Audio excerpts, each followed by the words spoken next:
আচ্ছা, এই যে নতুন সরকারের কাছে আপনাদের প্রত্যাশা কি? কীভাবে দেশটাকে কীভাবে চাচ্ছেন?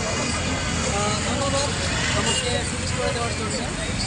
আপনারা দেখতে পাচ্ছেন বর্তমান পরিস্থিতি ছাত্ররা নিয়ন্ত্রণে নিয়ে আসছে আলহামদুলিল্লাহ।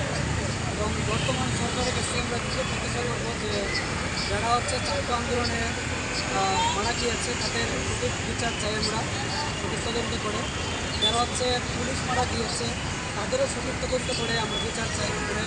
যারা হচ্ছে এই মুহূর্তে সারা দেশে আগুন দিচ্ছে বা লুটপাট করছে তাদেরও আমরা বিচার চাই।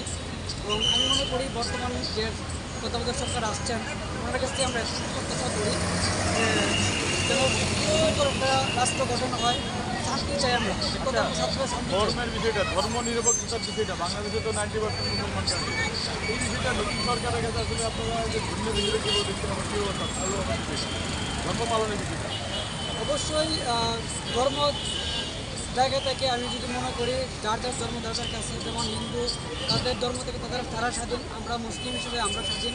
এবং তাদের কোনো মূর্তি বা তাদের কোনো ভাস্কর্য কোনো কেউ লুটপাট না করে বা ভাঙচুর না করে সেটা আশা করব।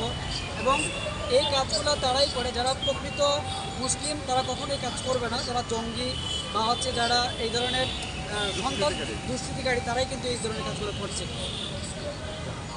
ধর্ম পালনের বিষয়টা মানে বাধাহীন ধর্ম পালন বা নিরপেক্ষ ধর্ম পালনের বিষয়টা আপনার ডেফিনেটলি আমি যদি মনে করি অবশ্যই নিরপেক্ষভাবে মুসলিম হিসেবে মুসলিমের কাজ করবে, হিন্দু হিসেবে হিন্দুর কাজ করবে। যারা সনাতন ধর্মী আছে তারা জায়গা থেকে তাদের কাজগুলো করবে। আমরা আমাদের জায়গাতে স্বাধীন, তারা তাদের জায়গাতে স্বাধীন। রাষ্ট্রধর্ম ইসলামের বিষয়ে কোনো আপনাদের মনে প্রত্যাশা আছে কিনা? রাষ্ট্রধর্ম তো আগেও ইসলাম ছিল, এখন ইসলাম আছে, সামনেও থাকবে অবশ্যই। ঠিক আছে। আর কোনো বিষয়? ধন্যবাদ। ওই যে